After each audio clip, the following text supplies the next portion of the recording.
बिस्मिल्लाहिर्रहमानिर्रहीम, अस्सलाम वालेकुम। ये फ्रॉड मोदी की डिग्री भी जाली है। अजीत डोवाल को हटाने की तैयारियां हो रही हैं और चाइना और अमेरिका दोनों सुपर पावर्स हैं। दोनों एक दूसरे की ताकत और हकीकत को अच्छी तरह जानते हैं। दोनों एक दूसरे की खूबियों और खामियों से को पहचानते हैं। दोनों की सोच एक दूसरे से मुख्तलिफ है। दोनों के नज़रियात एक दूसरे से मुतसादिम है। लेकिन तारीख गवाह है कि दोनों ममालिक ने अपने इख्तलाफात को कभी भी एक ख़ास हद से आगे नहीं बढ़ने दिया।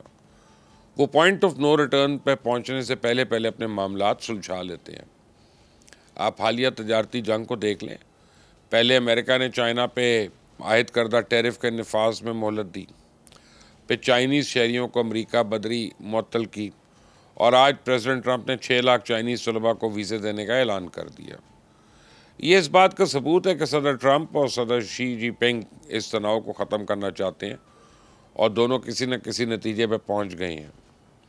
हमेशा की तरह कुछ लोग कुछ दो की बुनियाद पर यह महाजराई भी ख़त्म होने जा रही है और इस आलमी तजारती जंग में बुरी तरह अगर कोई मारा गया है तो वो इंडिया।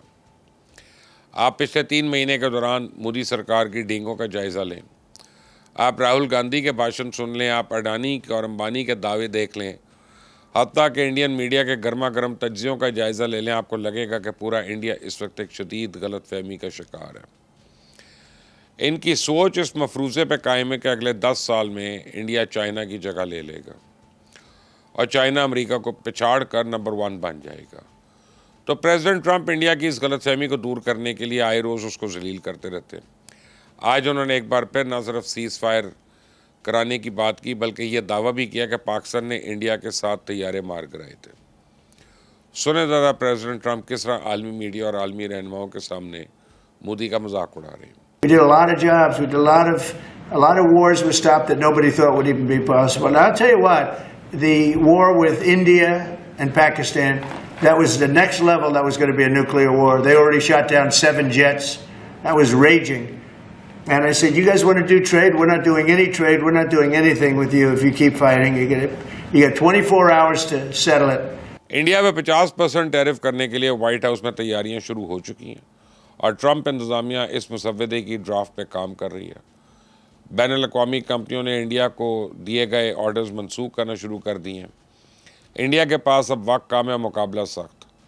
इंडिया को अपने माल बेचने के लिए फौरी तौर पर नई मंडियाँ दरकार हैं, लेकिन जब तक इंडिया नई मंडियाँ तलाश करेगा तब तक इसकी मईशत का जनाजा निकल जाएगा। शैतान मोदी को अभी तक इस बात का अदराक ही नहीं है कि इसके साथ हाथ हो चुका है। मोदी को इस बात का ज़ोम था कि अगर अमेरिका नाराज़ हो गया तो चाइना, रशिया और यूरोपियन यूनियन से हाथ मिला लेगा। यूरोपियन यूनियन और चाइना तो पहले ही इंडिया को ठेंगा दिखा दिया, रह गया रशिया। तो यूक्रेन के साथ जिस दिन इसकी जंगबंदी होगी उसी दिन वो भी इंडिया को लाल झंडी दिखा देगा। मोदी ने आने वाले वक्त की चाप सुन ली है। सुने ज़रा ये कमीना अपनी कौम को किस तरह झूठी तसल्लियाँ दे रहा है। दबाव कितना ही क्यों ना आए, हम झेलने की अपनी ताकत बढ़ाते जाएंगे। साथियों, आज आत्मनिर्भर भारत अभियान को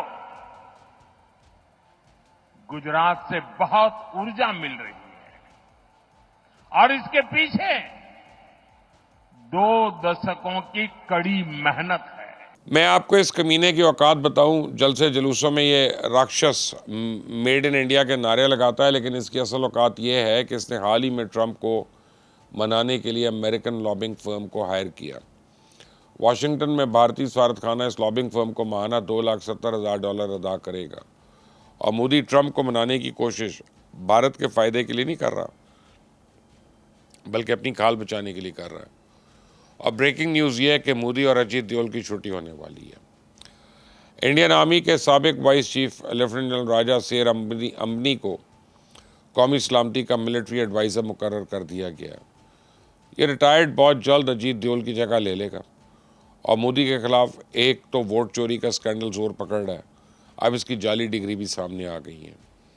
ये कमीना चाय वाला दिल्ली यूनिवर्सिटी से बीए जबकि गुजरात यूनिवर्सिटी से पॉलिटिकल साइंस से एमए करने का दावा करता है, आज तक अपने इस दावे को सच नहीं साबित कर सका।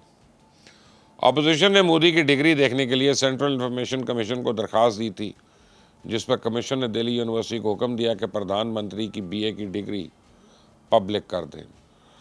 लेकिन प्रधानमंत्री तो चोर है, ये शैतान दिल्ली हाई कोर्ट चला गया। कल दिल्ली हाई कोर्ट ने मोदी के हक में फैसला दे दिया है कि डिग्री एक प्राइवेट प्रॉपर्टी है, इसलिए महज एक सियासी चाल के तौर पे किसी की प्राइवेसी को मुतासर नहीं किया जा सकता। और इससे पहले गुजरात यूनिवर्सिटी ने भी मोदी की डिग्री पब्लिक ना करने का ऐलान किया था। तो इंडिया के लोग इन दोनों यूनिवर्सिटीज़ को अब तनकीद का निशाना बना रहे हैं कि उन्हें तो फ़ख्र होना चाहिए कि इनका एक साबिक तालिब इल्म मुल्क का वज़ीर आज़म है।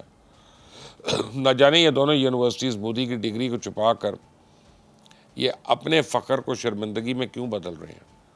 इंडियन मीडिया तो दिल्ली हाई कोर्ट के इस फैसले पे फट पड़ा। सुने ज़रा मोदी को कैसे जलील कर रहा है। मंत्री मोदी की डिग्री सही है तो डिग्री क्यों नहीं दिखाई जा रही? एक प्रधानमंत्री की डिग्री नहीं दिखाने पर कितना खर्च हुआ और बिहार की 8 करोड़ जनता से प्रमाण पत्र मांगे जाने पर कितना करोड़ खर्च हो रहा है? गुजरात और दिल्ली की यूनिवर्सिटियां जो हैं मोदी की डिग्री तो तब पब्लिक करती ना अगर वो इनका तालिब इल्म रहा होता। इस राक्षस ने तो स्कूल का मुंह तक नहीं देखा। ये तो चौथी जमात में एक स्कूल से भाग गया था, शादी के 3 साल बाद एक घर से भाग गया था और अभी जेल के डर से अपना इक़्तिदार छोड़कर भागने वाला है।